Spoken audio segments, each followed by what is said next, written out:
नमस्कार, मैं निशांत चतुर्वेदी इस वक्त 7 लोक कल्याण मार्ग पर मौजूद हूं। सरल भाषा में कहें तो ये वो जगह है जो कि देश की सत्ता की धुरी है। ये वो जगह है जहां पर नए भारत के आइडियाज निकलते हैं। ये वो जगह है जहां से भारत के विकास का विचार होता है। ये वो जगह है जहां पर दुनिया के तमाम देश भारत की ताकत को नमस्कार करते हैं। और मेरे साथ इस वक्त मौजूद हैं देश के प्रधानमंत्री श्री नरेंद्र मोदी जी। नमस्कार। और TV9 नेटवर्क पर आप देख रहे हैं देश का सबसे बड़ा शो प्रधानमंत्री एंड 5 एडिटर्स राउंड टेबल। और मेरे साथ जो 5 एडिटर्स मौजूद हैं मैं आपको बता दूं, सबसे पहले मेरे साथ TV9 मराठी के संपादक उमेश कुमावत हैं। मेरे साथ TV9 तेलुगु के संपादक रजनीकांत हैं। నమస్కారం. తెలుగు ప్రజల తరపున రజనీకాంత్ గారు తెలుగు ప్రజల తరపున హార్దిక స్వాగతం, శుభాకాంక్షలు. TV9 बांग्ला के संपादक अमृतांशु भट्टाचार्य। नमस्कार। TV9 गुजराती के संपादक कल्पक केकड़े जी। नमस्कार सर, કેમ છો? TV9 कन्नड़ से रंगनाथ भारद्वाज। दोस्त ಬೆಣ್ಣೆ ದೋಸೆ के बारे में बोला था ದಾವಣಗೆರೆ में जी वही ದಾವಣಗೆರೆ कर्नाटक है। कर्नाटक जनರಿಂದ ಶುಭಾಶಯಗಳು सर। प्रधानमंत्री जी बहुत बहुत शुक्रिया आपका, आपने TV9 परिवार के लिए समय निकाला, आपके लिए बहुत बहुत आभार। पहला सवाल प्रधानमंत्री जी, इस वक्त देश इसके पहले एक तो भांति भांति के बॉलर्स हैं और फील्डिंग भी बड़ी टाइट है तो लेकिन आपने जब वर्णन किया 7 LKM का, ये सत्ता की धुरी नहीं है, ये सेवा की धुरी की जगह है। और इसलिए ये जो कल्पना थी किसी समय में, और आकर के मैंने जो नाम बदला, वो पहले 7 रेस कोर्स था, मैंने उसको लोक कल्याण किया, क्योंकि मैं मानता हूँ यहाँ आने वाले हर किसी के मन में भाव रहना चाहिए कि ये लोक कल्याण और लोक सेवा के लिए जगह है, ये सत्ता के लिए नहीं है। और लोकतंत्र का स्पिरिट भी वही होता है और मैं उसको जीने का पल पल प्रयास करता हूँ। लेकिन आप सबका स्वागत है और आप सब देश के अलग अलग भाग से आए हैं, तो मुझे भी आपके सब दर्शकों के साथ जी भर करके और खुले मन से बात करने का आनंद आएगा। प्रधानमंत्री जी, देश इस वक्त एक बहुत बड़ा पर्व मना रहा है, लोकसभा चुनाव हैं, आप निरंतर लगे हुए हैं, हर कोई देख रहा है। 2014, 2019 दोनों चुनावों के केंद्र में प्रधानमंत्री मोदी थे। अगर इसकी तुलना 2024 से की जाए तो क्या आपको बदलाव दिख रहा है, क्या फर्क दिख रहा है? पहली बात है कि चुनाव मेरे लिए नया नहीं है। मैंने लंबा अरसे तक संगठन में रह करके चुनाव लड़वाने का काम किया। फिर मुझे ज़िंदगी में पहली बार गुजरात में चुनाव लड़ने की नौबत आई और अब एक और भूमिका में देश और दुनिया की नज़रों में एक विशेष जिम्मेवारी के साथ मैं इस चुनाव के मैदान में हूँ।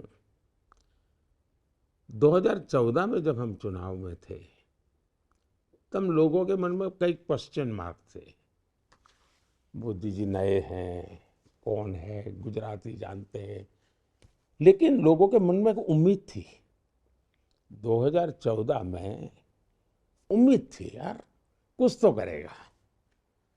जब 2019 के चुनाव में मैं गया तो मैं देख रहा था कि वो उम्मीद जो है वो विश्वास में पलट चुकी थी और वो परिश्रम, परफॉर्मेंस, कंसिस्टेंसी, क्लैरिटी, ये सारे मिलजुल करके जो 2014 से 19 तक लोगों ने देखा तो विश्वास था। अब मैं समझता हूं कि 2024 जो उम्मीद से शुरू हुआ था, जो विश्वास के दौर में आया था, वो अब गारंटी बन चुका है। 2024 का चुनाव देश को मैं कहता हूं यस, ये मैं करूं क्योंकि मेरा 10 साल का अनुभव है। क्या हो सकता है क्या नहीं हो सकता है मुझे पता है। दूसरा, 2014 में मुझे सेवा करने का एक मेरे लिए एक बहुत बड़ा अवसर था, मैं मानता हूँ मैंने, और सेवा भाव के लिए अपने आप को समर्पित कर दिया मैंने। 2019 में मैं जब लोगों के पास गया तो एक रिपोर्ट कार्ड लेके गया था कि भाई देखिए मैं इतना इतना कर पाया हूँ, लेकिन उससे लोगों को लगता है यार दिशा तो सही है, अगर इतने समय में कर दिया तो कर लेगा। 2024 में मैं जा रहा हूँ तो जो सामान्य मानवीय की आवश्यकताएं हैं उसको तो मैंने एड्रेस किया है, लेकिन अब मुझे उनकी अपेक्षाओं को एड्रेस करना है, उनके एस्पिरेशंस को एड्रेस करना है। अब मुझे एक नई ऊंचाई पर ले जाना है। दूसरा, 2014 के चुनाव में हमारे सामने जो गठबंधन था वो सरकार में थे, उनके पास सारे सरकारी साधन थे, वो सत्ता बचाने के लिए भरपूर प्रयास भी कर रहे थे, और मैं तो मुख्यमंत्री था तो भी मुझे बहुत बड़ा उन्होंने टारगेट बना के रखा हुआ था। तो कई कठिनाइयों के बीच में से हम निकलते निकलते निकलते जनता के आशीर्वाद से और भी आगे जाएंगे, ऐसा मेरा पूरा विश्वास है। प्रधानमंत्री जी, आप रोज 4-5 रैली कार्यक्रम या संबोधन कर रहे हैं, लगातार आप ट्रैवल कर रहे हैं, पता लगा कि आप विमान में भी अपनी फाइलें देखते रहते हैं। एक सवाल मन में आता है कि प्रधानमंत्री जी इस दौरान अपने कार्यालय को उसको कितना मिस करते हैं? देखिए, पहले तो ये एक मेरे लिए कठिनाई है, ये जो सरकारी व्यवस्था से मुझे चलना पड़ता है, ये हवाई ट्रैक्टर होता है, ये जो हमें जिसमें जाना होता है वो हवाई ट्रैक्टर होता है, तो शारीरिक तो बहुत कठिन होता है। जब मैं मुख्यमंत्री था, हम जो ट्रैवलिंग करते थे तो हमारी अपनी सुविधा थी, हम मर्जी पड़े वहाँ लैंड कर सकते थे, मर्जी पड़े ये हम लैंड नहीं कर सकते, उनके एक निश्चित नॉर्म्स है। तो एक प्रकार से मैं देख रहा हूँ कि एक दिन में मैं 6 कार्यक्रम कर सकता हूँ, लेकिन मुझे अभी 3 या 4 ही करने पड़ते हैं एसपीजी के कारण। अदरवाइज मेरी जो, और जब मैं गुजरात में था तो मैं, हमारा हेलीकॉप्टर कहीं पे भी उतर सकता है, छोटी रनवे वाले हमारे जहाज भी उतर जाते थे, इधर ये होता नहीं है, तो मेरा टाइम काफ़ी ट्रैवलिंग में बहुत जा रहा है, तो एक प्रकार से मुझे घाटा हो रहा है।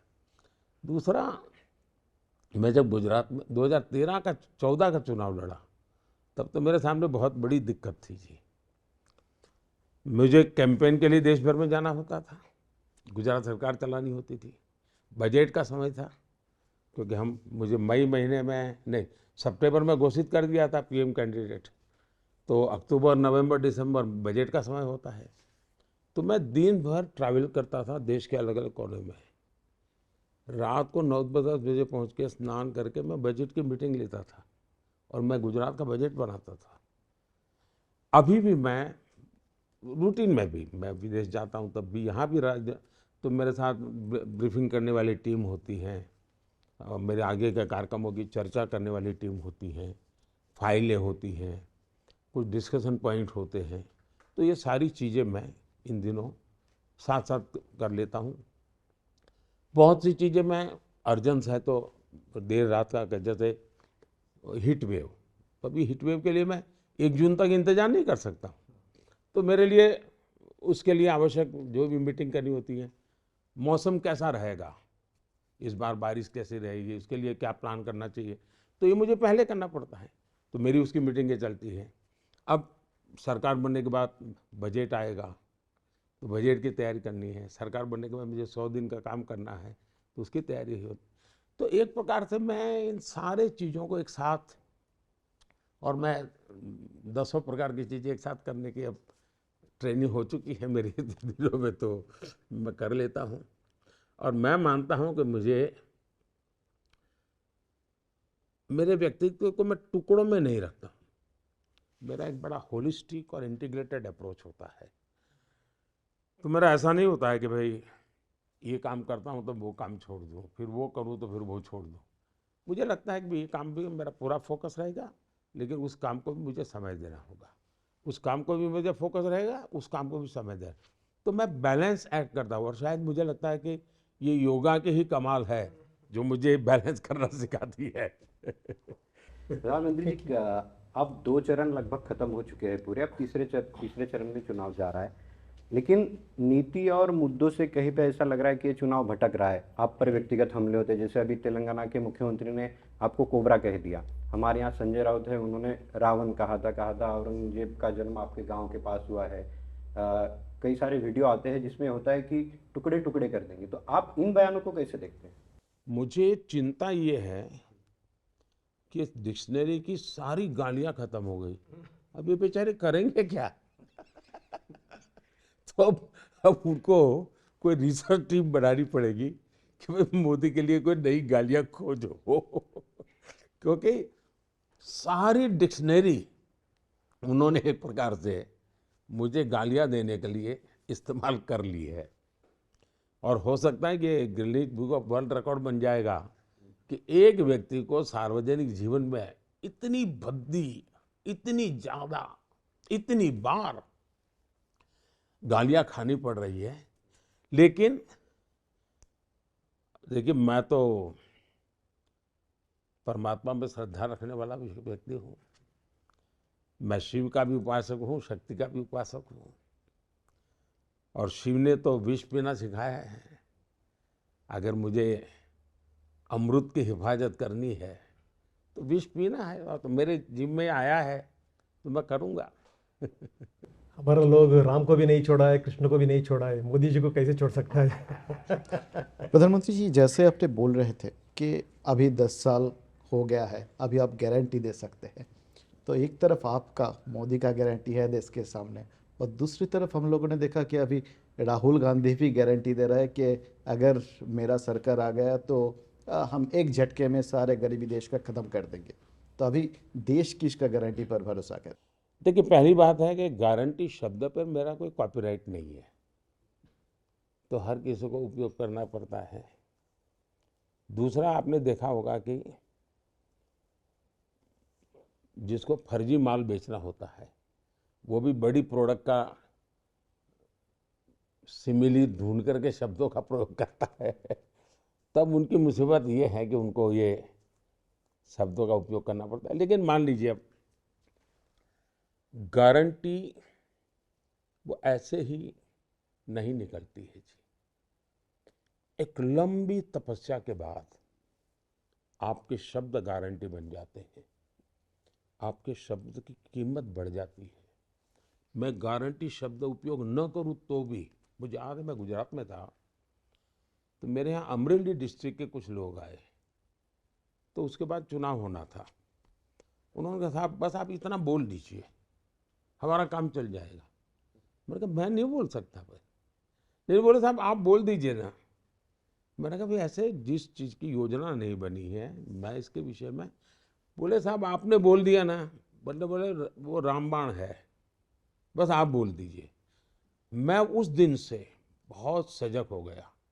मेरे गुजरात के लोगों के मन में मेरे लिए ये भाव बना है कि साहब आपने एक शब्द बोल दिया, इसका मतलब अब मुझे इस पर बहुत जिम्मेवारी से जीना पड़ेगा। और मैं तब से लेकर के बहुत जिम्मेवार हो गया हूं कि मेरा हर शब्द एक जिम्मेवारी है, मेरा हर शब्द मेरी एक गारंटी है। उस रूप में मैं करता हूं। बाकियों ने इन शब्दों की डिवैल्यूएशन कर रहे हैं, मैं उसका कुछ कर नहीं सकता हूं। लेकिन कोई मुझे बता दे साहब, उनके नाना परनाना, आप उनके भाषण सुन लीजिए लाल किले पर, गरीबी की बातें की है। उनकी दादी, उन्होंने गरीबी की बातें की। उनके पिताजी गरीबी की बातें की। उनकी माताजी जब रिमोट सरकार चलाती तब भी गरीबी। और अब कह रहे हैं हम खटाखट गरीबी हटा देंगे, एक झटके में गरीबी हटा देंगे। कौन भरोसा करेगा भाई? उसमें मोदी को कुछ कहने की जरूरत नहीं है, मुझे इनकी आलोचना करने की भी जरूरत नहीं है। लेकिन देश देखता है, देश देखता है। उसी प्रकार से जब मैं कहूँ कि भाई मैं आपके लिए मेहनत करूंगा, इस देश का कोई भी व्यक्ति मेरी इस बात पर अविश्वास नहीं करेगा। बाकी कोई भी नेता कहेगा कि मैं मेहनत करूंगा, मुझे बताइए कितना भरोसा करेंगे? सिंपल सा भी क्वेश्चन, मुझे देखा है उसको पूछना, यार मोदी कह रहा है करेगा मेहनत, पूछना नहीं पड़ता है। तो मेरा जीवन, मेरी वाणी और मेरी गारंटी, ये सब एक सूत्र में है जी। ये हवा में से निकाला हुआ भाव नहीं है। और मैं जब कहता हूँ मुझे करना है, अब जैसे मैंने 2014 में कहा कि मैं गरीबों के लिए घर बनाऊंगा, तब मुझे बहुतों ने कहा साहब कितना पैसा लगेगा, कैसे करोगे? मैंने कहा देखिए भाई, देश की इकोनॉमी का एक ड्राइविंग फोर्स बनेगा, क्योंकि जब गरीब का घर बनाता हूँ तब ईंटें बनाने वाला कमाता है, सीमेंट बनाने वाला कमाता है, रोजगार मिलता है, फर्नीचर बेचने वाला कमाता है, यानी एक प्रकार से इकोनॉमी का मैं ड्राइविंग फोर्स, उसमें मैंने पूरा एक चित्र खाका तैयार किया। 4 करोड़ घर बना दिए, दे दिए। कुछ राज्य सरकारों का बड़ा ठंडा रिस्पांस रहा तो मेरी अपेक्षा से कम हुआ। फिर मैंने कहा नहीं भी, अब कुछ परिवार हैं जो बड़े हो गए, और इसलिए मैंने इस बजट में फिर से कहा, और मैं पब्लिक मीटिंग में कहता हूँ कि आप जब चुनाव प्रचार में जाते हो तो मेरा भी एक काम करना कि देखना भाई कहीं उस गांव में 2-4 घर ऐसे होंगे जो छूट गए होंगे, किसी को नल से जल नहीं मिला होगा, किसी को गैस का कनेक्शन नहीं मिला होगा, किसी को घर नहीं मिला होगा, उसकी सूची मुझे भेज देना, क्योंकि मैं 3 करोड़ घर और बना हूँ, वो उनके लिए बनाऊंगा। यानी पक्का रोड मैप है, तब जाकर के गारंटी पे भरोसा होता है। आपने पहले एक बात बोला था, मैंने काम करके आपके सामने आ जाएंगे बोल के, आपने काम करके सामने आ गया, ये आपका गारंटी है। और दूसरा हम सीन ऐसे देख रहा है, कर्नाटक में 5 गारंटी से देश भर भी 25 गारंटी तक आ गया। आगे क्या हो सकता है? होता क्या है, जब ये इनका कोई चीज़ चलती नहीं है तो उनको लगता है कि लोगों का ध्यान हटाने के लिए नई नई चीज़ें जोड़ो, नई नई चीज़ें जोड़ो। और इसलिए वो, आपने देखा होगा, हाँ, कोई बच्चा अगर आपका ऐनक ले लेता है और आपको लगता है कि बच्चा ऐनक तोड़ देगा, डर लगता है, और तो आप क्या करते हैं, उसको एक बॉल ला करके दिखाते हैं, तो उसको लगता है हाँ ये बॉल बड़ी चीज़ है, तो ऐनक छोड़ देता है, बॉल पकड़ लेता है। ये लोग उस साइकोलॉजी पर काम कर रहे हैं, जिनको पता नहीं है देश की जनता बहुत ही समझदार है, इनके हर खेल को जानती हैं।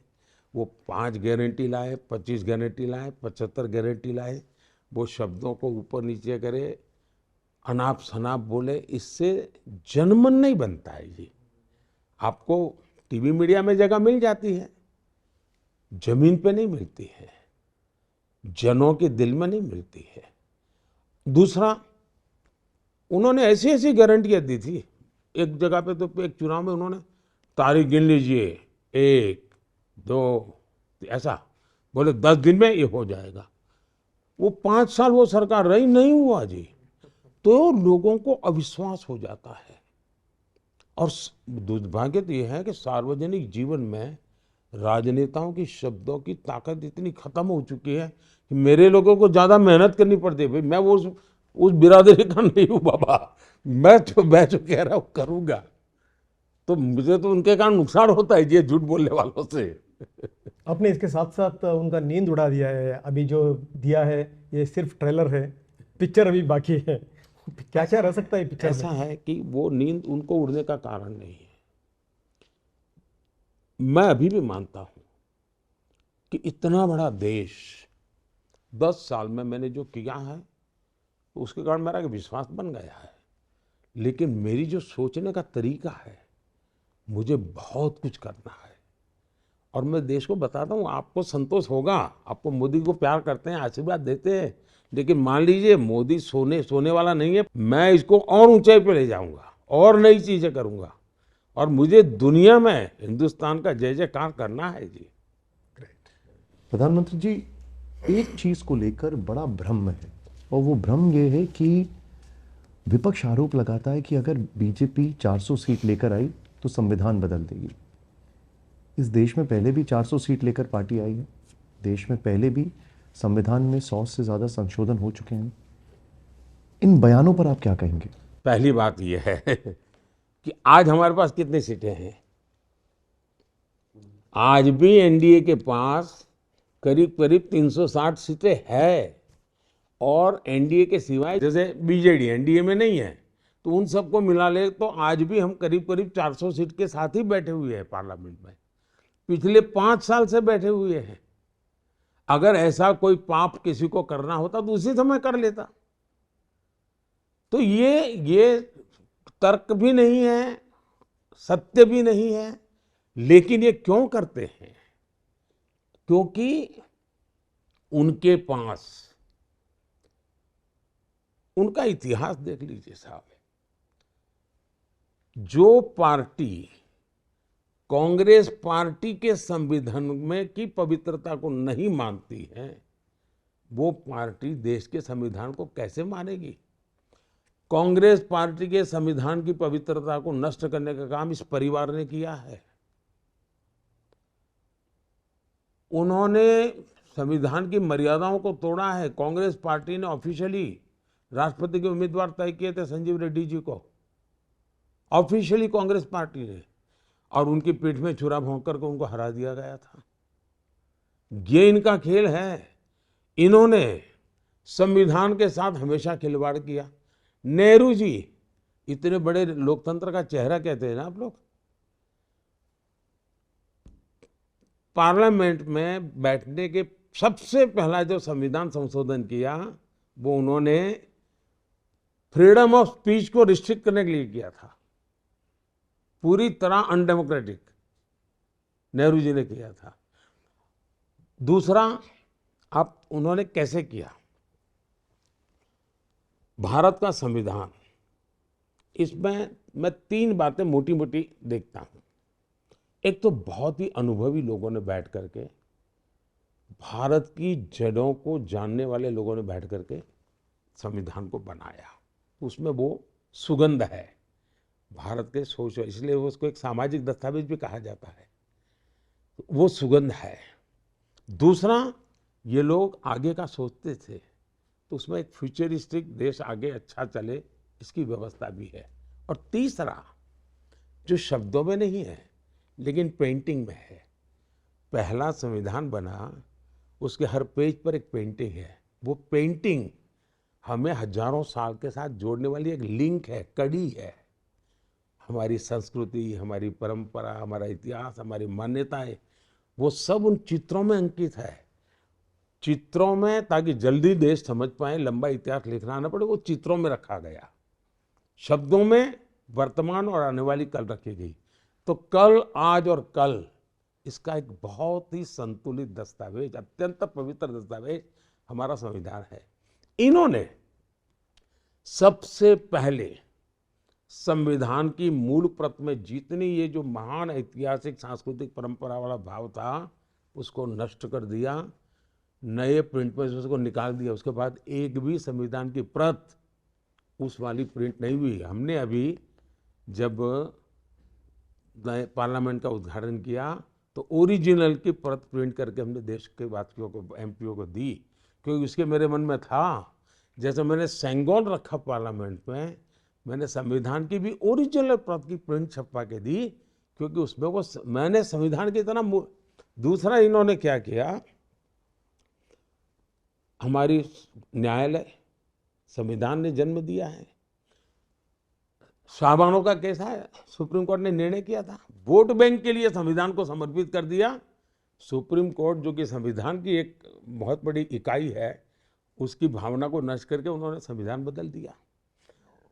इलाहाबाद कोर्ट ने जजमेंट दिया था, उनके चुनाव को रद्द-बातल किया था न्यायालय का, उन्होंने संविधान को कूड़े कचरे में डाल दिया, इमरजेंसी डाल दी, हिंदुस्तान को जेल में खाने बंद कर दिया। उन्होंने संविधान का उपयोग सिर्फ और सिर्फ अपने एकाधिकार के लिए किया।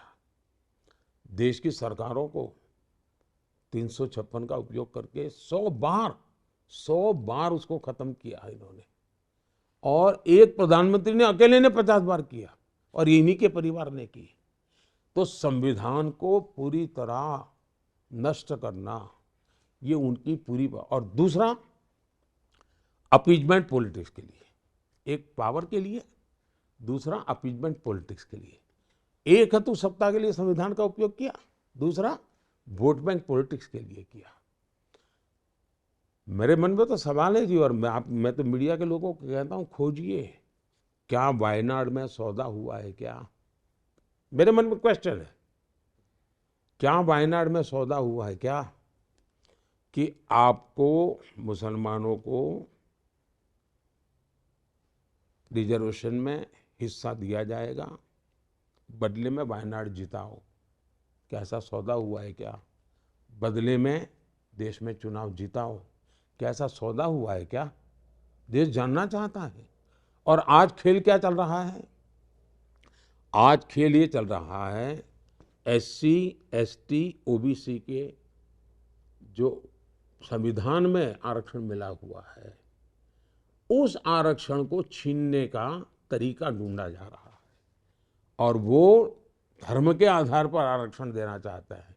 जब संविधान बना, महीनों तक चर्चा हुई, देश के विद्वानों ने चर्चा की कि धर्म के आधार पर आरक्षण दे सकते हैं क्या, और सबने सहमति बनी कि धर्म के आधार पर आरक्षण नहीं दे सकते हैं। और बाबा साहब आम्बेडकर का तो बड़ा विद्वत्तापूर्ण उसमें बयान है। सबने बहुत सुविचारित मत रहा है देश में कि हमारे देश में धर्म के आधार पर आरक्षण नहीं देना चाहिए। ये धर्म के आधार पर आरक्षण देने पर टूटे। क्यों? Vote bank politics. कर्नाटका ने तो एक नया प्रयोग किया। कर्नाटका ने क्या किया? उन्होंने रातों रात सभी मुस्लिम जातियों को फतवा निकाल कर OBC बना दी। एक सर्कुलर निकाल दिया, थप्पा मार दिया। तो जो 27% OBC का आरक्षण था, उसके सबसे बड़े हिस्सेदार ये बन गए। उनका लूट लिया, डाका डाल दिया। तो इनके लिए संविधान ये एक खेल है। क्या इस देश में 75 साल में भारत का संविधान लागू हुआ था क्या? जो लोग ये कह रहे हैं ना, बेईमानी कर रहे हैं। 60 साल तक इन्होंने राज किया। कश्मीर में भारत का संविधान नहीं लागू होता था। अगर संविधान की इतनी है आपको पवित्रता लगती थी, तो कश्मीर में संविधान क्यों लागू नहीं किया आपने? 370 की दीवार बना करके भारत के संविधान को यहां तक क्यों अटका दिया आपने? ये बाबा साहब का, आम्बेडकर का अपमान है कि नहीं है? दूसरा, जम्मू कश्मीर में जो मेरे दलित भाई बहन हैं, इनको 75 साल तक आरक्षण का अधिकार नहीं मिला है जी। कोई अधिकार नहीं मिला है। तो इनको रोना क्यों नहीं आया भाई? वहां पर हमारे आदिवासी भाई बहन हैं, उनको कोई अधिकार नहीं मिला, क्यों रोना नहीं आया? हमारी माताएं बहनें हैं वहां, उनको कोई अधिकार नहीं मिला, क्यों? संविधान था ही नहीं वहां, उनका संविधान चलता था। मैंने संविधान की सबसे बड़ी सेवा की है कि 370 हटा करके जम्मू कश्मीर में भारत का मैंने संविधान के प्रति मेरा समर्पण देखिए। जब भारत के संविधान के 60 साल हुए, तब मैंने गुजरात में हाथी के ऊपर संविधान की बड़ी परत रखी और उसकी पूजा की और उसका बहुत बड़ा जुलूस निकाला। और हाथी पर सिर्फ संविधान था और राज्य का मुख्यमंत्री पैदल चल रहा था वहाँ। क्यों? मैं देशवासियों के दिल में संविधान की प्रतिष्ठा बढ़ाना चाहता था। जब हम पार्लियामेंट में आए तो हमने संविधान दिवस मनाने का प्रस्ताव लाए। कांग्रेस पार्टी ने विरोध किया और कांग्रेस पार्टी के नेता, जो आज कांग्रेस पार्टी के अध्यक्ष हैं, उन्होंने बयान दिया पार्लियामेंट में कि 26 जनवरी तो है, संविधान दिवस की क्या जरूरत है। मेरे लिए संविधान हर स्कूल में चर्चा का विषय होना चाहिए। हर बच्चे के दिल में संविधान की पवित्रता की चर्चा। ये वकीलों के लिए अदालत में धाराएं कोट करने के लिए संविधान नहीं है।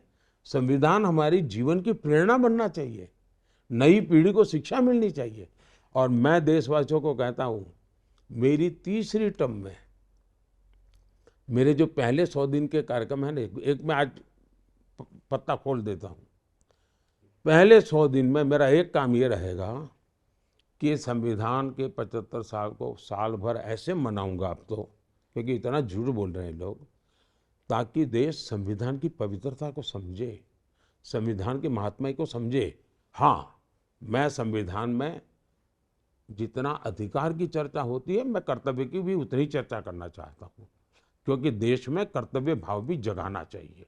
तो मैं संविधान में अधिकार के साथ साथ कर्तव्य भाव को बल देने वाली बात आने वाले 1 साल देश में जम करके चलाने वाला हूँ। एक चूँकि बात निकली राहुल गांधी की, वो कह रहे हैं कि उनका जो न्याय पत्र है वो देश के विकास का विजन है। उनका ये कहना है कि ये घोषणा पत्र ही है जो देश को आगे ले जा सकता है विकास के रास्ते पर। आपको, चूँकि आप एनालाइज कर रहे हैं चीज़ों को, आपको कितना व्यवहारिक लगता है ये घोषणा पत्र? और दूसरा, आपने उनके घोषणा पत्र की तुलना मुस्लिम लीग के घोषणा पत्र से की है और वो कह रहे हैं कि भाई हमने तो मुस्लिम वर्ड का यूज़ ही नहीं किया। मैंने तुलना नहीं की है, मैंने कोई कंपैरिजन नहीं किया।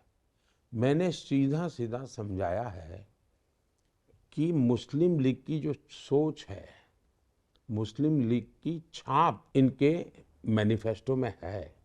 और आप हर चीज़ में देखिए, जो मुस्लिम लीग की सोच रही है, जो भाषा रही है, वही चीज़ें इनके मैनिफेस्टो में नज़र आ रही है।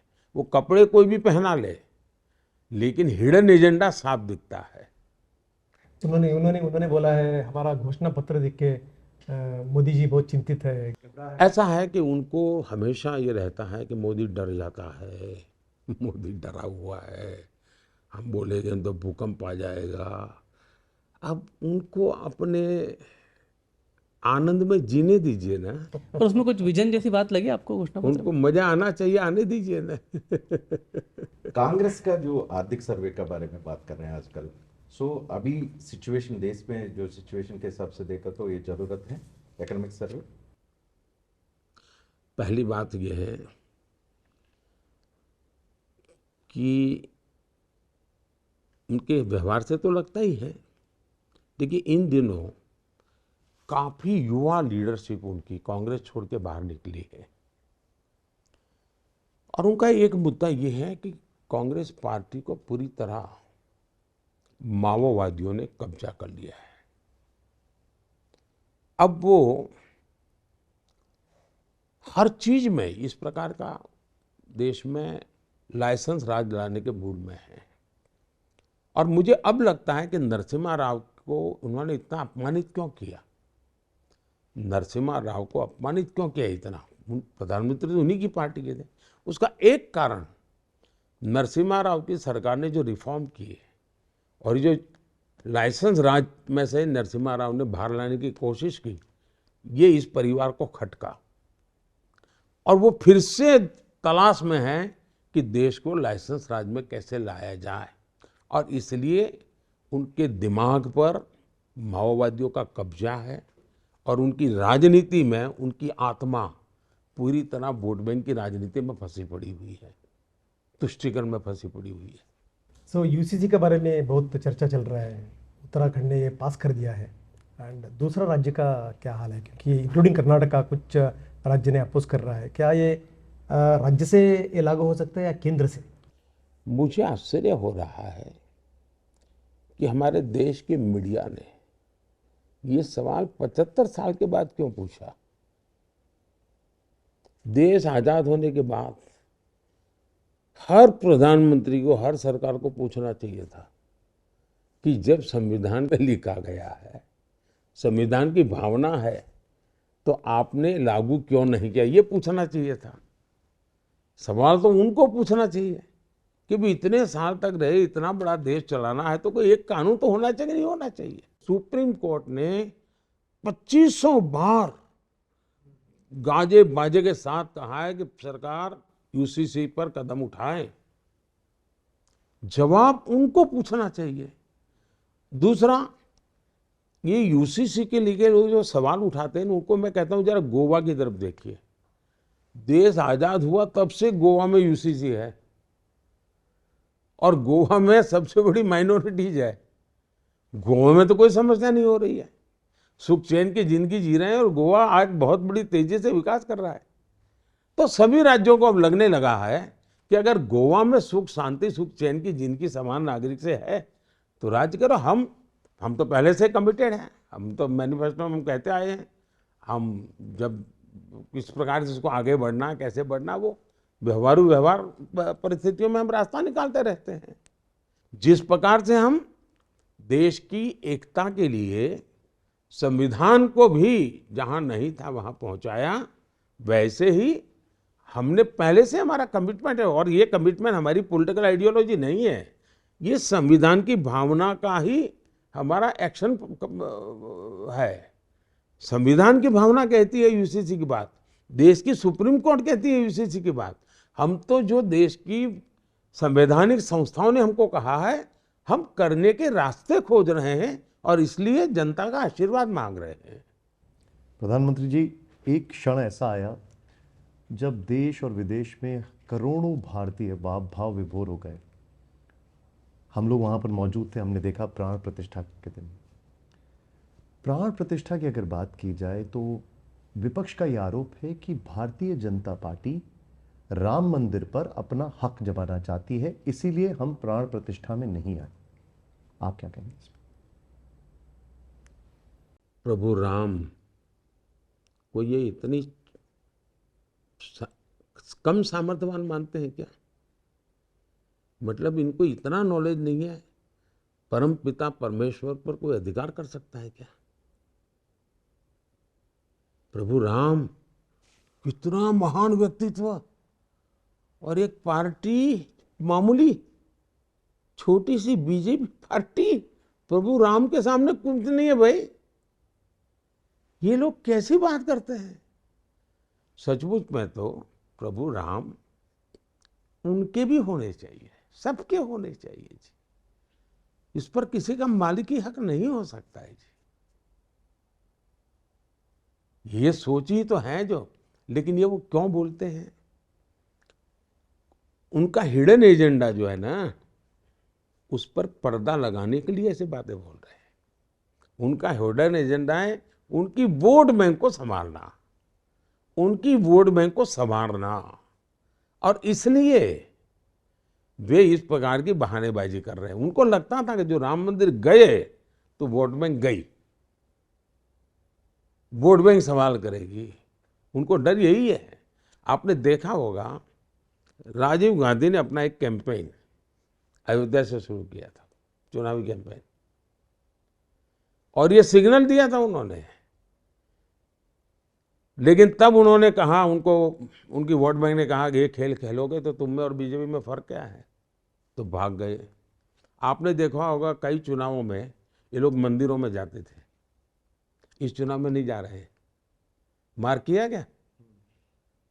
ये आपका काम है, मुझे बताना पड़ रहा है, मेरा दुर्भाग्य है। इस बार वो इलेक्शन डिक्लेयर होने के बाद किसी मंदिर में नहीं जा रहे। क्यों? क्योंकि उनको डांट दिया गया था पिछले चुनाव में कि मोदी मंदिर करता है, तुम भी मंदिर करोगे तो हम तुमको और मोदी में फर्क क्या देखेंगे। और इसलिए वोट बैंक को बचाने के लिए मंदिर जरा बंद कर दिया है। हो सकता है मेरा इंटरव्यू देखने के बाद शायद ड्रामा कर ले, बात अलग है। तो इनका खेल वोट बैंक के आसपास है। उनको देश की भावना, देश के लोगों के सपने, संकल्प कोई लेना देना नहीं है। प्रधानमंत्री जी, अगर बंगाल की तरफ देखें तो 2019 में बंगाल में अप्रत्याशित आप लोगों को बढ़त प्राप्त हुई थी। उसके बाद विधानसभा में सबसे बड़ा अपोजिशन बन के बीजेपी उठाए है, और अब बार बार बंगाल में आए, इस बार भी आ रहा है, और काफ़ी भारी संख्या में लोग आ भी रहा है आपको देखने के लिए। बंगाल का चुनौती को आप कैसे देख रहे हैं, और यहाँ पर सबसे बड़ा मुद्दा आपको कौन सा नजर रहा है? बहुत ही अच्छा सवाल पूछा है आपने। अगर भारत को विकसित होना है तो देश के कुछ राज्य हैं जो बहुत बड़ी भूमिका अदा कर सकते हैं। देश को आगे ले जाने में सबसे ज़्यादा सामर्थ्य अगर कुछ राज्य दे सकते हैं तो उसमें एक बंगाल है। और भारत के इतिहास को देखें तो भारत को सामाजिक रूप से अगर किसी ने शक्ति दी तो बंगाल के वैचारिक क्रांति ने दी। भारत के क्रांति की धारा को आज़ादी के आंदोलन में किसने ताकत दी तो बंगाल ने दी है। भारत की वैश्विक प्रतिष्ठा बढ़ी तो बंगाल के कारण से बनी, चाहे टैगोर जी हो, चाहे विवेकानंद जी हो, चाहे जगदीश चंद्र बोस हो। बंगाल का इतना बड़ा योगदान है जिसको दुर्भाग्य से पहले लाल वालों ने और अब टीएमसी वालों ने पिछले 50 साल में इस महान परंपरा को तहस नहस कर दिया है। देश को आगे बढ़ना है तो फिर से बंगाल का पुनर्जागरण जरूरी है, पुनर्जागृति जरूरी है। और मुझे पुनर्जागरण के अंश दिख रहे हैं। दुर्भाग्य से शॉर्ट साइटेड सत्ता भूखे लोग कब्जा करके बैठ गए। एक पॉलिटिकल आइडियोलॉजी ड्रिवन लोग ने बंगाल को बर्बाद कर दिया। अब उन्होंने, बंगाल की जनता ने पूरी तरह नकार दिया। अब उनके बदले में जो आए वो सत्ता, खुद का परिवार, खुद की ऑटोक्रेटिक नेचर, और उसमें एक ही सहारा उनको दिखता है, वोट बैंक पॉलिटिक्स। जिन घुसपैठियों के खिलाफ ममता जी ने पार्लियामेंट में शासक पक्ष में हिस्सा होने के बाद भी कागज उड़ा रहे थे, तूफान खड़ा कर दिया था, सोमनाथ चटर्जी के सामने तूफान खड़ा कर दिया था, वही ममता जी के लिए वो आज बहुत बड़ी सोने की थाली जैसे परोसा गया वैसे हाथ में लग गया है। अब वो उन्हीं की रक्षा में लगे। उनकी वेलफेयर स्कीम भी सबका साथ सबका विकास वाली नहीं है। सिर्फ वोट बैंक को संभाल करके वो तिजोरी खर्च करेंगे तो वोट बैंक के लिए, बाकी कहते हैं, उनको लगता है वो तो मजबूरी है, आ जाएंगे। जब तक बंगाल को वोट बैंक की राजनीति के एक प्रकार से अत्यंत दुखदायक परिस्थिति से बाहर नहीं निकालेंगे और बंगाल की उस महान परंपरा और विरासत, और बंगाल के युवा में बहुत ताकत है जी, बहुत सामर्थ्य है, उसको अगर अवसर देंगे और किसी भी भेदभाव के बिना समाज के सब वर्गों को साथ लेकर के, तो बंगाल खड़ा हो सकता है। और आज बंगाल बीजेपी को स्वीकार कर रहा है। हम 2 या 3 एमएलए हुआ करते थे, आज 80-90 तक पहुंच गए हम लोग। हम कभी पार्लियामेंट के अंदर सोच भी नहीं सकते थे, आज हम सबसे बड़ी पार्टी बनकर के उभर रहे हैं। तो बंगाल ने दिल से बीजेपी को स्वीकार कर लिया है।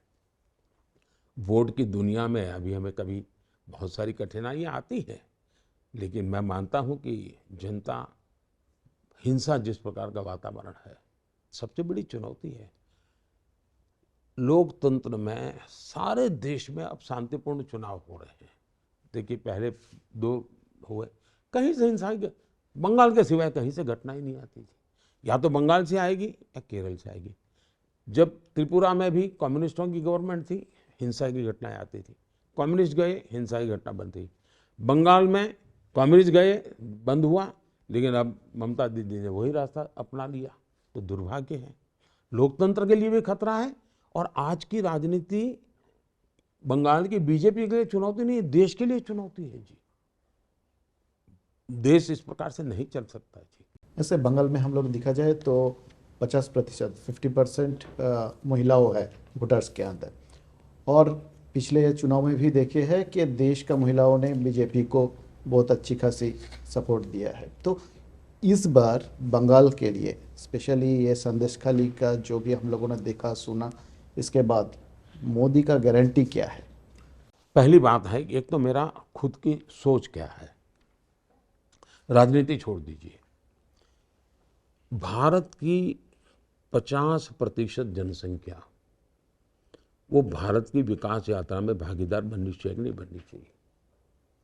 अगर हम भारत की 50% जनसंख्या को विकास यात्रा में भागीदार बनाते हैं तो देश की इकोनॉमी को एकदम से नया क्षेत्र में बल मिल जाएगा। तो मैं गुजरात के मेरे काम को भी देखिए, मैं महिलाओं को सबसे ज़्यादा एम्पावर करने में ताकत लगा था। कोई कहीं कुछ बुरा था इसलिए नहीं, मुझे पॉजिटिव लगता है। अब जैसे मेरे यहाँ अमूल डेयरी एक बहुत बड़ा उदाहरण है आपके सामने, या लिज्जत पापड़ बहुत बड़ा उदाहरण है। ये दोनों आज किसी भी कॉरपोरेट वर्ल्ड को कंपटीशन करते हैं, लेकिन दोनों महिलाओं के द्वारा चलती है। मतलब हमारे देश की महिलाओं की इतनी बड़ी ताकत है कि वो पूरी स्थिति बदलते हैं। अब मैंने खादी पर बल दिया। आज खादी इतनी तेजी से बढ़ रही है जी, पहले की तुलना में खादी की बिक्री, खादी में रोजगार, खादी का कारोबार 2-2.5 गुना बढ़ गया। लेकिन आप देखेंगे तो खादी में 80% काम करने वाली महिलाएं हैं। हमने विमेन सेल्फ हेल्प ग्रुप बनाए, 10 करोड़ महिलाओं को जोड़ा है। लेकिन अभी तक क्या है, हमने महिलाओं को छोटे मोटे कामों से कर लिया तो वो एम्पावर हो गया, नहीं, मैं उसको एकदम से ब्रेक थ्रू करना चाहता हूँ। इसलिए मैंने अभी ड्रोन दीदी का काम उठाया है। जब गांव के लोग देखेंगे कि ये तो ड्रोन पायलट है, ड्रोन चलाती है, खेती करती है, तो महिलाओं की तरफ देखने का दृष्टिकोण बदल जाएगा। मैं एक साइकोलॉजिकल बैरियर तोड़ना चाहता हूँ। तो एक तो मेरा इन जनरल एक कमिटमेंट है। अब जहाँ तक बंगाल का सवाल है, मैं मानता हूँ कि सुरक्षा एक सबसे बड़ा गंभीर मसला है। जिस प्रकार से संदेश खाली की घटनाएं घटी और जो दबी हुई कोई माता बहन अपने व्यक्तिगत जीवन में बाहर खुलकर कुछ बोलने की हिम्मत नहीं करती है। संदेश खाली में जिस प्रकार से मैं उन माताओं को मिलाता था, आंख में से आंसू निकल आते थे, सुनता था तो दर्द होता था। और पॉलिटिकली शेल्टर मिले और उस प्रकार से व्यवस्था हो, तब जाकर के बहुत बड़ी चिंता होती। और सरकार किसी भी हालत में उनकी बात सुनने को तैयार ना हो। हमने एक बहन बिल्कुल झुग्गी झोपड़ी में रहती, रेखा पात्रा जी करके, उनको हमने टिकट दिया है। साहब देखिए कैसे लोग हैं। मैंने रेखा पात्रा जी को टिकट देने के बाद फ़ोन किया कि मैं मिला था पहले उनको। मैंने कहा दीदी आपके पास पैसे नहीं होंगे तो हम एक काम करेंगे, हम लोगों के पास जाएंगे और लोगों को कहेंगे कि रेखा दीदी के लिए 1 वोट तो देना है, लेकिन 1 रुपया देना है। तो मुझे रेखा जी कह रही है, नहीं नहीं साहब, मैं पैसा नहीं मांगूंगी, मैं पैसे नहीं मांगूंगी, मैं हाथ जोड़ के मांगूंगी कि वोट दो, मुझे पैसा नहीं चाहिए। साहब जिस बंगाल में ये नारी शक्ति हो, वो बंगाल देश को आगे ले जा सकता है। और इसलिए मैं मानता हूं कि बंगाल में नारी शक्ति, ये नारी के द्वारा उत्पीड़न जो चल रहा है, उसका जवाब भी नारी शक्ति देगी और दिखाएगी कि एक नारी सत्ता पर बैठी है और ये जुल्म हो रहा है, दुख उसका है महिलाओं को। कोई एक सरफरा पुरुष बैठा होता और गड़बड़ होती तो महिलाएं कहती ये तो निकम्मा है। कि एक नारी के रहते होता है तो लोग नहीं सहन करते, और उसके कारण पुरुषों के भी दर्द होता है, पुरुषों को भी दर्द होता है, ये कैसे चल सकता है जी। और उसके कारण बंगाल में मैं समझता हूँ एक बहुत बड़ा परिवर्तन, मैं बिल्कुल एक समय इंतजार कर रहा है, वो कुछ नहीं है जी, सब बना बनाया पड़ा हुआ है जी। यानी थोड़ा सा मैं आपको महाराष्ट्र की तरफ लेके जाना चाहता हूँ। महाराष्ट्र में विपक्ष को लेके कंफ्यूजन है, क्योंकि शिवसेना वहाँ फूट चुकी है, एनसीपी फूट चुकी है, कांग्रेस के कुछ नेता इधर उधर जा चुके हैं, लेकिन शरद पवार हो, उद्धव ठाकरे हो, इनके पास एक इमोशनल या आप कहे भावनिक मुद्दा है कि पार्टी टूट चुकी है, घर टूट चुका है। आपको नहीं लगता कि महाराष्ट्र में सबसे बड़ी चुनौती है भारतीय जनता पक्ष के सामने ये कि ये भावनिक मुद्दा जो है या इमोशनल कार्ड जो है? ऐसा है, मैं भी मानता हूँ कि इस बार ये इमोशनल जो स्थिति है वो बीजेपी के पक्ष में है, युति के पक्ष में है, क्योंकि बाड़ा साहब ठाकरे की शिवसेना हमारे साथ है, एनसीपी ऑफिशियली हमारे साथ है, और इसलिए लोगों को लगता है कि परिवार की सत्ता भूख के कारण बाड़ा साहब के सपने को क्यों तोड़ा इन लोगों ने। एक परिवार की भलाई के लिए, अपने बेटे को एस्टैब्लिश करने के लिए बाड़ा साहब की इतनी बड़ी विरासत, बाड़ा साहब तो शिव सैनिकों के लिए जीवन खपा दिया था, तो शिव सैनिकों के सम्मान के लिए जो शिवसेना काम कर रही है, जो बाड़ा साहब ठाकरे की शिवसेना है, वो आज हमारे साथ है। और इसलिए महाराष्ट्र का मतदाता भावना से हमारे साथ जुड़ा हुआ है। जहां तक शरद राव का मामला है, ये पॉलिटिकल प्रॉब्लम ही नहीं है जी, वो कितना ही इसको पॉलिटिकल प्रॉब्लम बनाए, महाराष्ट्र की जनता के गले कैसे उतरेगा। ये प्योरली उनका फैमिली प्रॉब्लम है जी, घर का झगड़ा है कि विरासत काम करने वाले भतीजे को गया है कि विरासत बेटी है तो बेटी को दें, झगड़ा उसका है जी। तो सिंपैथी के बजाय नफरत का वातावरण है कि भाई इस उम्र में परिवार को संभाल नहीं सकते हैं, वो महाराष्ट्र को क्या संभालेंगे। तो सारा इमोशंस हमारे पक्ष में है। और दूसरा, जो कालखंड में सरकार उन्होंने चलाई साहब, सारे काम भारत की पॉलिटिकल पार्टी की मूलभूत विचारधारा जो बाला साहब ठाकरे के, उसके विपरीत की है। औरंगजेब की तारीफ करने वालों के साथ बाला साहब ठाकरे का बेटा बैठे, ये गुस्सा भरा पड़ा है महाराष्ट्र में जी। सावरकर का अपमान करने वालों के साथ कोई बैठे तो लोगों के मन में दिखता है, अरे बाला साहब ने तो हमें ये कहा था, इनके बच्चों में सत्ता लालसा ऐसी आ गई। तो इमोशंस इस तरफ है, गुस्सा उनके सामने है जी। आपने अभी विरासत की बात की। बाला साहब ठाकरे जब थे तब आपके उनके साथ बहुत अच्छे संबंध थे, आप उनका बहुत सम्मान भी करते थे, और मैं तब शिवसेना भी कवर करता था, वो आपके पक्ष में भी खड़े रहते थे। आप अब विरासत की बात कर रहे हैं, तो सवाल ये है कि क्या उद्धव ठाकरे को आप बाला साहब ठाकरे का विरासत का उत्तराधिकारी मानते हैं या नहीं? दो चीजें हैं, वो बायोलॉजिकली तो उनके बेटे है ही है, उसका तो मेरा वो विषय ही नहीं है जी। तो मैं उस प्रकार से, मान लीजिए उनके परिवार में कुछ भी, जब वो बीमार थे तो मैंने तुरंत फोन किया था उनकी, रेगुलरली मैं वहिनी को फ़ोन करके पूछता था कि भाई क्या हुआ। वो ऑपरेशन करने से पहले मुझे फ़ोन किया कि बोले भाई आपका, भाई साहब क्या सुझाव है। मैंने कहा भाई देखिए पहले ऑपरेशन करा लीजिए, आप बाकी चिंता छोड़ दीजिए, शरीर को पहले क्या कीजिए। तो बाला साहब के बेटे के नाते तो मैं उनका मान सम्मान करूँगा ही करूँगा भाई, वो मेरे दुश्मन नहीं है। और कल मुसीबत होगी तो मैं पहला व्यक्ति हूँ जो उनकी मदद करूँगा परिवार के नाते। जहाँ तक बाला साहब ठाकरे के विचार है, मैं उनके लिए जीऊँगा। मैं बाला साहब ठाकरे के विचारों के लिए, उन्होंने और मेरे प्रति उनका अतिशय प्रेम था, अतिशय प्रेम था। तो मैं वो कर्ज भूल नहीं सकता हूँ, कर्ज भूल नहीं सकता हूँ। और आज जो शिवसेना के साथ हम बैठे, हमारे पास ज़्यादा एमएलए हैं, फिर भी शिवसेना का मुख्यमंत्री है, वो मेरी बाला साहब को श्रद्धांजलि है। हम पिछले चुनाव में आमने सामने लड़े थे, लेकिन उस चुनाव में मैंने एक शब्द बाला साहब के लिए नहीं बोला था, और मैंने पब्लिकली कहा था कि मुझे उद्धव जी कितनी ही गालियां दें, लेकिन मैं नहीं बोलूँगा, क्योंकि मैं बाला साहब के प्रति मेरी श्रद्धा है। और इसलिए उनके पारिवारिक क्या समस्या है वो मेरा विषय नहीं है। मैं बाला साहब को आदर करता हूँ, और भगवान करे मैं जीवन भर उनका आदर करता रहूँ। लेकिन वो तो कहते हैं, हर सभा में अब जाते हैं तो वो कहते हैं कि ये चुनाव आखिरी चुनाव है और 2029 के बाद चुनाव ही नहीं होगा। तो इसको आप कैसे देखते हैं? ऐसा है, 2014 में भी ये आता था, आप पुराना निकालिए। 2014 में भी कहा है कि अब चुनाव आखिरी है, 19 में भी कहा ये चुनाव आखिरी है, अब 24 में भी कह रहे चुनाव आखिरी है। इसका मतलब है कि हमारे विरोधियों की बैंकरप्सी है, उनके पास कुछ नई चीज कुछ खोजो ना भाई।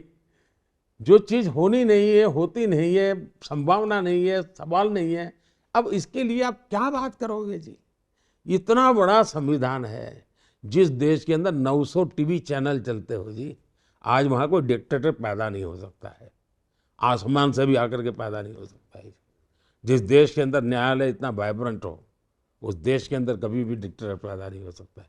वो जमाना चला गया, 75 में देश ने एक मुसीबत झेल ली, दोबारा वो देश आ ही नहीं सकता है जी। कर्नाटक के बारे में हम बात करेंगे। 2019 में रिजल्ट, भाजपा का रिजल्ट बहुत बढ़िया था, 25+1 मंड्या का मिलके, सुमला जी के मिलके 25+1 हो गया था। अभी का हालत कैसे है, क्योंकि सरकार बदल चुका है, उधर मुसलमान मतदार कांग्रेस के साथ में, और बहुत सारे मुद्दे हैं, कुकर ब्लास्ट से लेकर कैफे ब्लास्ट तक, नेहा मर्डर तक, बहुत मुद्दे हैं। आपकी बात सही है कि कभी कभार लोग एक गुस्से में आकर के वोट कर देते हैं। वैसे बीजेपी को वोट असेंबली में भी ज़्यादा मिला है, वोट कम नहीं मिला है, पहले से भी ज़्यादा मिला, सीटें कम मिली। लेकिन जो बातें इन्होंने की थी, ये पूरी देर सीएम डिप्टी सीएम के झगड़े में पूरी सरकार फंसी पड़ी हुई है। डिप्टी सीएम स्कोर करे कि सीएम स्कोर करे, इसी में लगे हुए हैं। अब जिस प्रकार से कर्नाटका में कोई हनुमान चालीसा सुने, अपनी दुकान में बैठ करके सुने, इसलिए उसको मारा जाए। बम ब्लास्ट हो और आप ये कह दो बिना जांच किए ये तो सिलेंडर का ब्लास्ट था, फिर 6 घंटे के बाद कह दो कि ये बिजनेस राइवलरी थी, और फिर जाकर के पता चले तो इसके पीछे तो पीएफआई थी। बहुत बड़ा आतंकवादी षड्यंत्र था। नेहा का मर्डर हो तो आप कहते हैं कि वो तो बच्चों का मामला है, तब लोगों को बहुत झटका लगता है कि क्या कर रहे हो भाई, क्या कर रहे हो तुम। दूसरा, उन्होंने जितनी गारंटी लेकर के आए थे, हर गारंटी में कोई टैग लगा दिया। किसानों को जो 4,000 रुपये मिलते थे उन्होंने बंद कर दिए। बैंकरप्ट यानी पूरी तरह खजाना खाली हो गया। मैं तो मानता हूं जी 2 महीने के बाद वो सरकारी कर्मचारियों को सैलरी दे पाएंगे कि नहीं दे पाएंगे, सवाल है। मैं सरकार में हूं इसलिए मुझे मालूम है कि उनकी अर्थव्यवस्था इतनी खोखली हो चुकी है, इतनी तबाही की ओर जा रहे हैं कि कुछ बचेगा नहीं जी। और कांग्रेस के लिए पहले कर्नाटका, अब तेलंगाना, ये दोनों एटीएम बन गए हैं। जो हाल छत्तीसगढ़ का हुआ वो हाल इनका होते देर नहीं लगेगी जी। क्यों? एटीएम बन गया। छत्तीसगढ़ में कांग्रेस एटीएम बन गई थी, आज कर्नाटक तेलंगाना एटीएम बन गई, और जेल वो जा रहे हैं। पाप यहाँ दिल्ली वालों के लिए वो हिस्सा बांटना पड़ता है, लेकिन जेल उनको जाना पड़ रहा है। तो मैं तो कर्नाटक की हालत बड़ी गंभीर देख रहा हूं जी। चुनाव छोड़ दीजिए, जैसे मैं बंगाल के लिए कहा, कर्नाटक भी देश का बहुत महत्वपूर्ण राज्य है जी। जो राज्य टेक्नोलॉजी के कारण जाना जाता, टेक हब के रूप में जाना जाता, वह टैंकर हब बन गया। वाटर माफिया साहब, वहां पानी सोसाइटी वाले चिल्लाते हैं कि हमें बोली बोलनी पड़ती है तब जाके टैंकर आता है जी।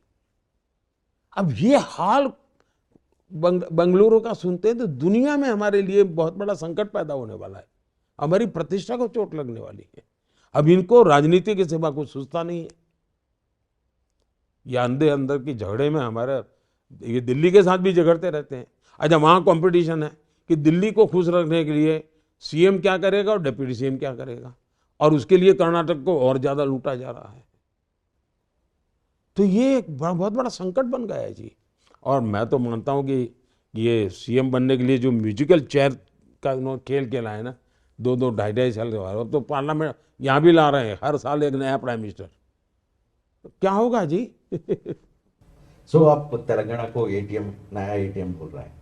जो तेलंगाना पॉलिटिक्स के हिसाब से देखा तो 5 महीने पहले वहां कांग्रेस गवर्नमेंट आया था, कांग्रेस का और एक लाइफलाइन आया था तेलंगाना के हिसाब से देखा तो। अभी आपका नजरिए से देखा तो कैसा है तेलंगाना पॉलिटिक्स, आप कैसे देखते हैं? देखिए, एक वहाँ करप्शन का रैकेट है, चाहे बीआरएस हो कांग्रेस हो, वो एक ही चट्टे बट्टे के लोग हैं, मिले हुए लोग हैं। अब लीकर के जितने भी स्कैम है उसमें बीआरएस का नाम आता है। दिल्ली सरकार भी जिसमें फंसी हुई है और पंजाब सरकार के सामने भी तलवार लटक रही है, सब में बीआरएस आता है। अब ये लोग कांग्रेस के अलायंस में हैं, मतलब बीआरएस भी उन्हीं के कट्टे बट्टे में है। तो तेलंगाना के अंदर, और ये RRR tax, RRR film, Telangana Telugu film दुनिया में फेमस हो गई। अब ये RRR टैक्स आया है, ये RRR टैक्स और तबाह कर देगा। सो रेवंत रेड्डी बहुत सारे करप्शन कर रहे हैं, आपका हिसाब से देखा तो? वहां पर कोई चीज ऐसी नहीं छोड़ी जा रही कि जिसमें कट कमीशन ना हो। सो तेलंगाना पॉलिटिक्स में आपका पार्टी का परफॉर्मेंस कैसा देख सकते हैं? पहली बात है, लोकसभा के चुनाव में पूरे देश में जो देख रहा हूं मैं, इसको राज्यों की राजनीति से काफी ऊपर उठ चुका है। ये लोकसभा का चुनाव राज्यों की राजनीति से काफी ऊपर उठ चुका है, और ये मैं इसको अच्छी निशानी मानता हूं। और ये मैंने 2014 में भी देखा, 2019 में भी देखा। और जो शुरू में आपने सवाल पूछा था, इसमें का जवाब इसमें भी है। ये 2014 और 2019 के चुनाव में थोड़ा बहुत भी राज्यों की स्थितियां, छवि का असर रहता था। 19 में तो काफी कम हो गया था। 24 में तो मैं देख रहा हूं कि देश का जनमन, देश के लिए चुनाव, देश के भविष्य के लिए चुनाव, लोकसभा के लिए चुनाव, प्रधानमंत्री कौन बने इसके लिए चुनाव, इस पर केंद्रित है। और जो इंडी अलायंस को तकलीफ हो रही है वो इसी बात पर हो रही है कि भाई पहले नाम तो बताओ आपका प्रधानमंत्री कौन, किसको दे। फिर वो कहते हैं कि चुनाव, अब एक भी पार्टी 272 सीट नहीं लड़ रही है जी। जब बीजेपी की सेवा कोई भी पार्टी 272 सीट न लड़ती हो तो जीतने का तो सवाल ही नहीं है। जब 272 सीट नहीं लड़ रहे हो तो सरकार बनाने का प्रश्न ही नहीं उठता है जी। कम से कम 250 सीटों से ज्यादा लड़ने की नौबत ही नहीं बची इनकी, ये हाल हो गया। 400 सीट लेकर के बैठे हुए किसी जमाने में आज 272 सीट नहीं लड़ा पा रहे हैं। और इसलिए फॉर्मूला ला रहे हैं कि 1 ईयर 1 PM। अब मुझे बताइए कि मान लीजिए खेत है, या तो 10-12 खेत किसान इकट्ठे होकर उनके खेत है, और 10-12 किसान तय करें कि भाई अपने पानी के लिए ट्यूबवेल करना होगा, और कोई जानकार व्यक्ति बताएं कि अगर आप 100 मीटर यहाँ खुदाई करेंगे तो आपको पानी मिलेगा और आपके सब खेतों के लिए पानी 100 मीटर तक जाना पड़ेगा। अब ये बुद्धिमान ये सोचे कि भाई 100 मीटर जाना है तो मेरे खेत में 10 मीटर करो, दूसरा कहेगा मेरे खेत में 10 मीटर करो, तीसरा कहेगा मेरे देश के। अगर ये सभी खेत वाले कहे कि मेरे यहाँ 10-10 मीटर करो तो पानी निकलेगा क्या? पानी तो एक जगह पर 100 मीटर करोगे तब निकलेगा जी। अब ये एक साल के लिए प्रधानमंत्री बनाने जाएंगे जी, देश का भला नहीं हो सकता है जी। इन्होंने देश के इतने बड़े महत्वपूर्ण चुनाव को, लोकतंत्र के इतने बड़े महत्वपूर्ण चुनाव को ऐसा एक भाषणबाजी का खेल बना दिया, झूठ बोलने का खेल बना दिया जी। They are non serious. वो सत्ता के लिए सीरियस है, देश के लिए सीरियस नहीं है। हम देश के लिए सीरियस है। इतना बड़ा फर्क है जी। केसीआर ने बार बार बोल रहे हैं कि रिसेंटली बार बार बोल रहे हैं कि जो कोलिशन गवर्नमेंट, मैं कोलिशन गवर्नमेंट में आऊंगा। बाय एनी चांस जो केसीआर एंड बीआरएस को आपका जो एनडीए में हिस्सा ले सकते हैं? ये क्यों बोलना पड़ रहा है उनको? ऐसा झूठ क्यों बोलना पड़ रहा है? इन्होंने असेंबली के पहले भी ऐसा ही कहा था। मैंने पब्लिकली वहाँ मीटिंग में कहा था कि हैदराबाद के म्यूनसिपालिटी के चुनाव के बाद स्वयं केसीआर मेरे पास आए थे एनडीए में आने के लिए, और मैंने साफ कहा था कि अब हम ऐसे कॉरपोरेशन में आपके साथ नहीं रह सकते हैं, हम विपक्ष में रहेंगे और हम विपक्ष में चुनाव लड़ेंगे। तो उस दिन ही वो समय फिर उन्होंने तय किया कि बीजेपी को नहीं आने देना है। जो जहीराबाद मीटिंग में आपने बोला था बीआरएस एंड कांग्रेस दोनों मिलके चल रहे हैं। दोनों एक ही चट्टे बट्टे के लोग हैं जी। दोनों गाली बीजेपी को दे रहे हैं, आप देख लीजिए। दोनों बीजेपी को गाली दे रहे हैं जो तेलंगाना और एक दूसरे को कवर कर रहे हो लोग।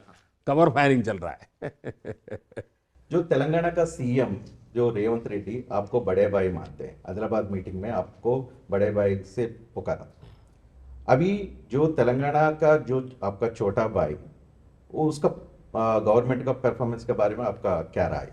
देखिए, पहली बात है, अगर करप्शन में मेडल मिलते तो कांग्रेस को गोल्ड मेडल मिलता तो बीआरएस को सिल्वर मेडल मिलता, लेकिन दोनों को वो रनर अप ही है एक दूसरे के। दूसरी बात है कि उन्होंने अगर मुझे बड़ा भाई कहा तो मैं उनका आभार व्यक्त करता हूँ, लेकिन अगर सचमुच में वो ये बड़ा छोटे का भाव है तो मेरे से कुछ सीखे। ईमानदारी से सरकार चलाई जा सकती है, ईमानदारी से देश की सेवा की जा सकती है। मुझे आज 25 साल हो जाएंगे जी। हेड ऑफ द गवर्नमेंट के नाते इस देश में सबसे लंबे समय तक काम करने का मुझे मौका है, सीएम पीएम।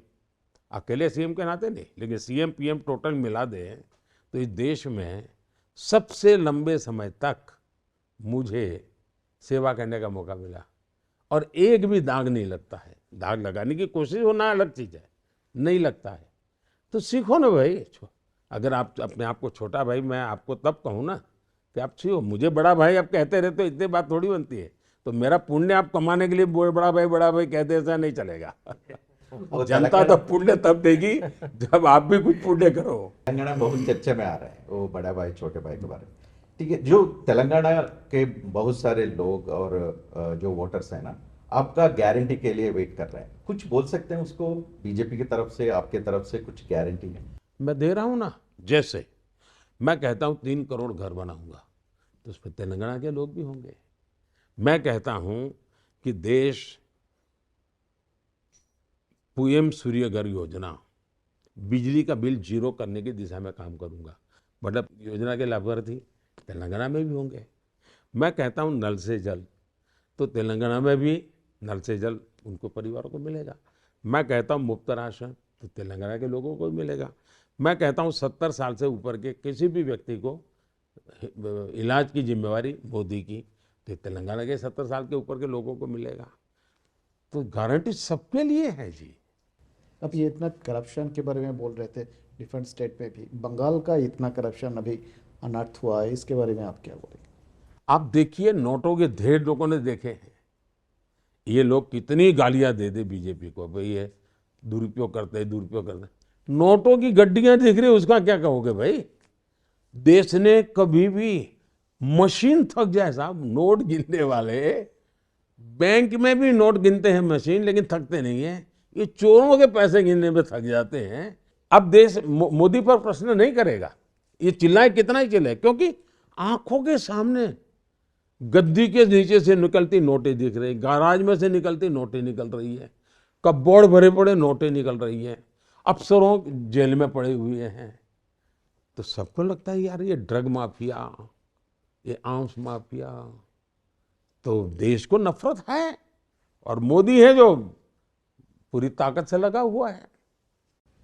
सो वाइब्रेंट स्टेट आंध्र प्रदेश के बारे में एक बार बात करेंगे। आंध्र प्रदेश असेंबली इलेक्शंस में आप गठबंधन किया था चंद्रबाबू नायडू तेलुगुदेशम पार्टी से। जो चंद्रबाबू नायडू तेलुगुदेशम पार्टी 2019 को आपसे छोड़ के बाहर चला गया था, आप क्यों टीडीपी के साथ गठबंधन किया था? इसका फायदा कुछ आ सकते हैं, क्या देखते हैं उसका फायदा? पहली बात है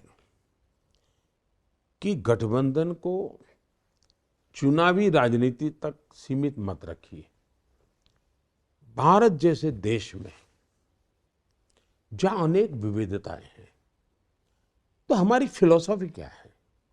हम मानते हैं कि देश में जो रीजनल पॉलिटिकल एस्पिरेशंस हैं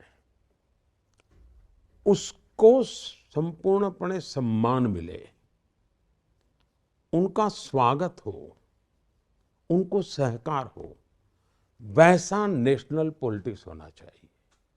और उसके लिए एक मेन स्ट्रीम नेशनल भले पॉलिटिकल पार्टी हो, कितनी ही बड़ी क्यों ना हो, लेकिन उसने रीजनल एस्पिरेशंस को इक्वल ही तवज्जो देना चाहिए। और इसलिए कोई हमारे साथ हो या ना हो, हम रीजनल पॉलिटिक्स को, एस्पिरेशंस को उतना ही वैल्यू देते हैं, क्योंकि इतना बड़ा देश चलाना है तभी चल सकता है। हमारे पास पूर्ण बहुमत होने के बाद भी टीडीपी हमारे साथ सरकार में थी, हमारे पास पूर्ण बहुमत के बावजूद भी शिवसेना हमारे साथ सरकार में थी। तो रीजनल एस्पिरेशंस को महत्व देना ही हमारा मुद्दा है। जो रीजनल पॉलिटिकल पार्टी होती है उनका स्वाभाविक लड़ाई स्टेट में होती है, तो वो अपने स्टेट के हिसाब से सोचते हैं और वो अपनी रणनीति स्टेट के हिसाब से बनाते हैं। हम सबको साथ लेकर के चलने का प्रयास करते हैं। कोई जुड़ करके चलता है, कोई दूर रह करके चलता है, लेकिन हम हर राज्य का भला चाहते हैं। हम कांग्रेस की तरह अहंकार नहीं कर सकते कि हम अकेले चलेंगे। कहीं मध्य प्रदेश या कहीं तो भी मीटिंग की थी उन्होंने, तो उन्होंने ये तय किया था कि हम किसी से बात नहीं करेंगे, किसी से हम अकेले चलेंगे। आज उनकी स्थिति है, किसी राज्य में एक एमएलए हो तो इतनी बड़ी पार्टी वहाँ जाकर के समझौता करने के लिए उसके साथ मीटिंग करती है। ये हाल है इनका। जो रीजनल स्टेट्स का एस्पिरेशंस आप मान रहे हैं, जो अभी जो गठबंधन हुआ था ना, बीजेपी जनसेना तेलुगुदेशम, ये गठबंधन से फायदा हो सकता है? फायदा हुआ तो क्या फायदा हो? पहली बात है, राजनीतिक फायदा नफा के लिए हम गठबंधन करना हमारी फिलॉसफी नहीं है। प्रैक्टिकल तौर में जहां जरूरत पड़ी हम करते हैं, लेकिन मूल फिलॉसफी हम सबका मान सम्मान बने। हम रीजनल एस्पिरेशंस के प्रति हमारा एक मूलतः मैं मानता हूं देश ऐसे ही चलेगा और चलना चाहिए। जहां तक इलेक्टोरल का सवाल है, हमने अभी मैं गया था आंध्र में और एक बड़ी रैली की थी, उसमें चंद्रबाबू भी थे, पवन कल्याण भी थे, और मैं मानता हूं कि बहुत सालों के बाद आंध्र में ऐसी अनप्रेसिडेंटेड रैली हुई थी। तो उसी दिन मुझे बिल्कुल साफ फीलिंग आ रहा था कि यहाँ के मतदाताओं के मन में लोकसभा के लिए एक मजबूत सरकार बिल्कुल बिल्कुल स्पष्ट है इनके मन में, और परिवर्तन का मूड दिखता है स्टेट में उनका। तो वो वहाँ का मतदाता दो हिस्सों में बटा हुआ है, एक राज्य में सरकार को रखना कि निकालना, दिल्ली में सरकार को मजबूत करना तो कितना कैसे कर रहा, ऐसा उनकी मुझे मतदाताओं का मेरा एनालिसिस ये है। सब देशों की भाषा, प्रदेश की बात हो गई, पर जो आपकी पहचान से जुड़ा है प्रदेश गुजरात, गुजरात में पहली सीट तो आपको निर्विरोध आ ही गई है, 26 सीटें। इस बार क्या लग रहा है आपको, हैट्रिक करेंगे? और ये बार बार क्या कारण लगता है आपको कि गुजरात बीजेपी को क्यों चुनता है? एक तो बीजेपी ने संगठनात्मक दृष्टि से, सामाजिक दृष्टि से और आर्थिक दृष्टि से गुजरात को इन टोटो एड्रेस किया है। समाज के सब वर्गों का लीडरशिप आज बीजेपी के संगठन में है।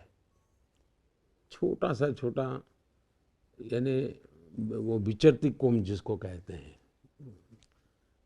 उनके लोग भी बीजेपी के संगठन में आपको दिखेंगे।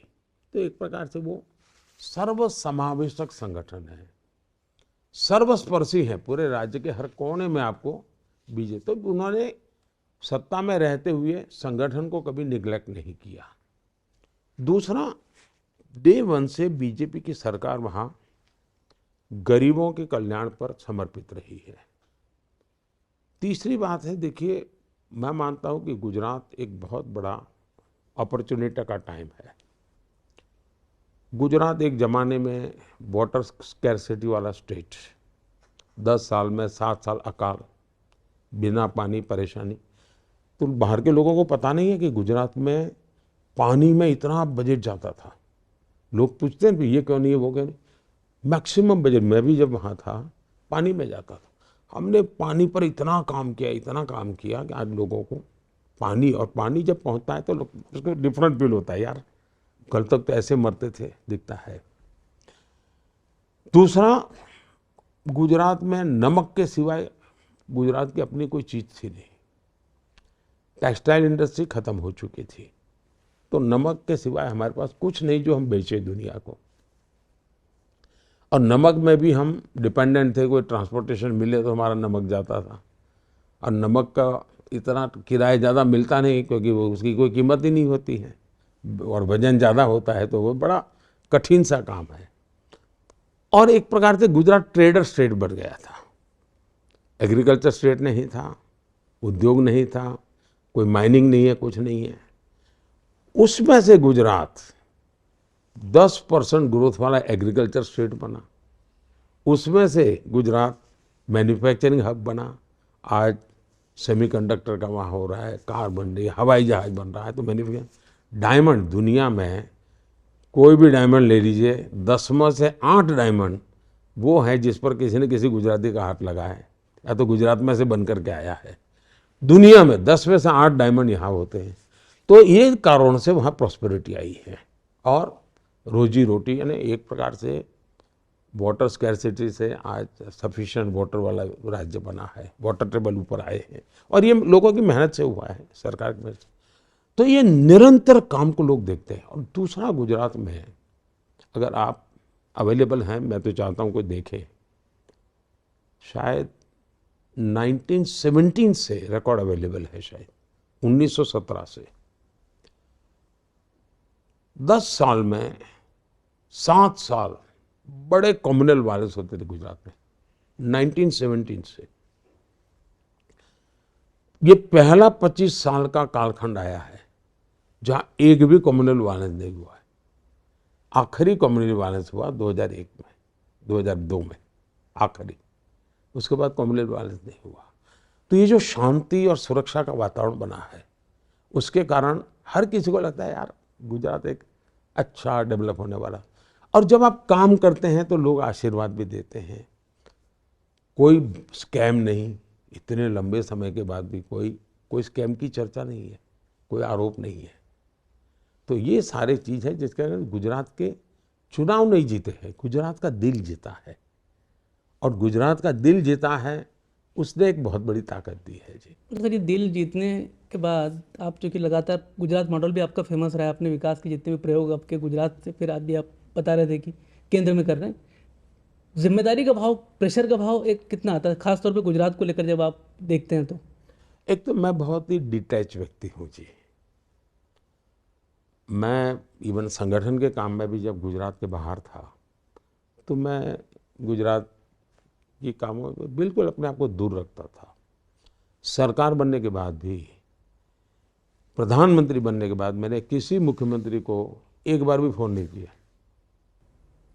पर सर, आप जो विकास के काम में उन पे पहली बात तो मैं, क्योंकि अब मैं, मेरा स्वभाव है कि जैसे अभी मैं आपके साथ बैठा हूँ तो मैं यहीं पर हूँ, न मैं प्रधानमंत्री हूँ न कुछ हूँ। मैं पत्रकारों के साथ बैठ कर के देश के एक राजनीतिक नेता के नाते मैं जवाब दे रहा हूँ, तो मैं यहीं हूँ। मेरी सरकार वगैरह सब मैं यहाँ से बाहर निकलूँगा शुरू होगी, तब तक मैं यहीं हूँ। तो मैं आपके साथ हूँ, फोकस हूँ। तो मैं यहाँ आकर मैं पूरी तरह देश के काम में डूब चुका हूँ, पूरी तरह डूब चुका हूँ।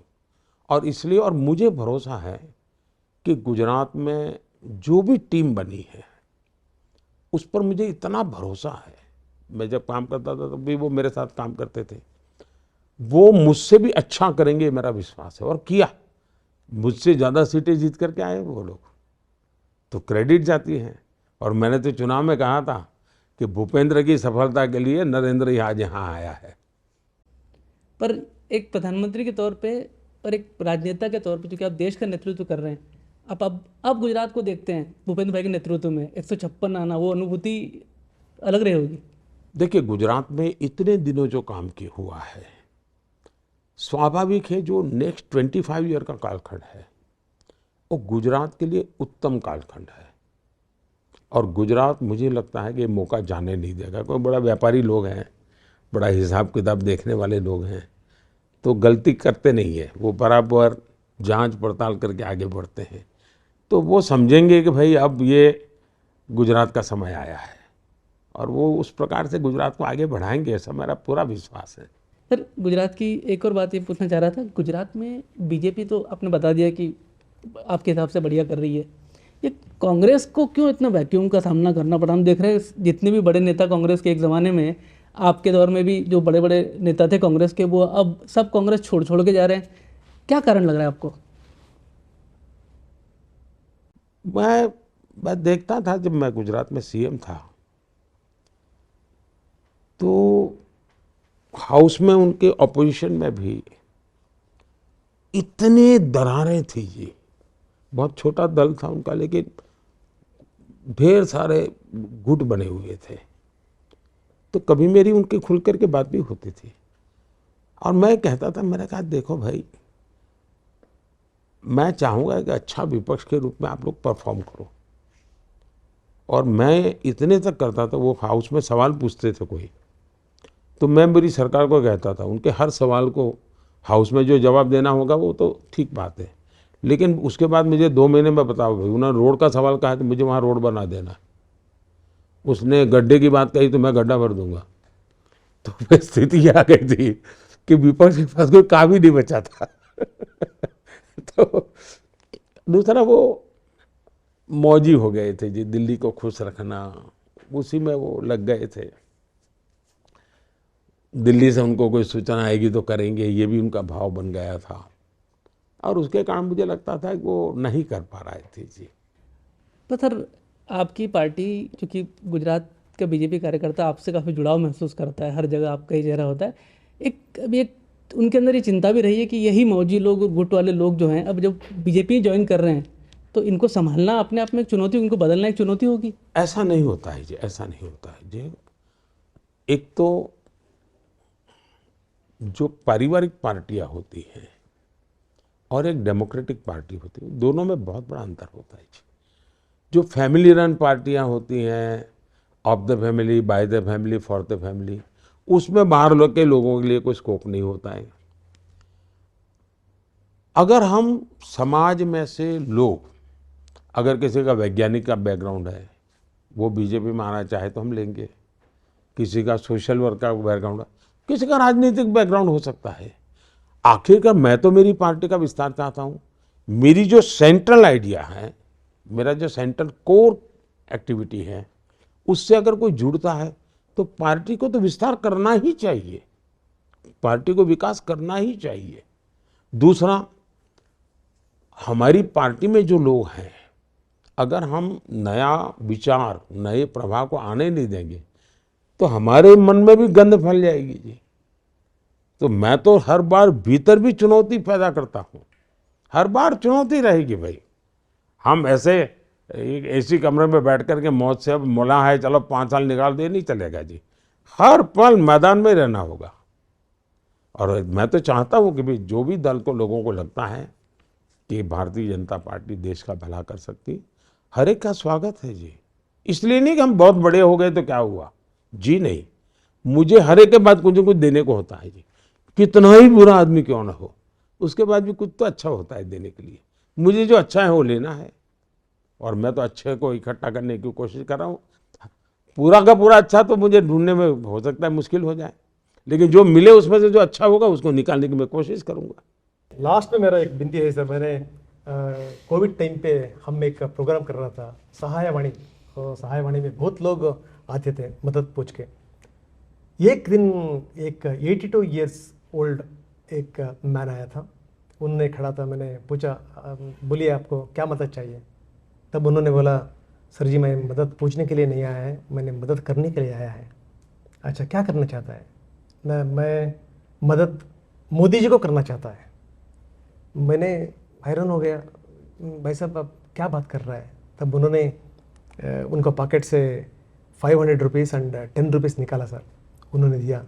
देखिए भाई साहब, देश बहुत संकट में है, चीन का युद्ध शुरू होने वाला है, हम देश को हम सुदृढ़ करना चाहिए, इसलिए ये मेरा तोहफा है, मोदी जी को आप पहुंचाना है।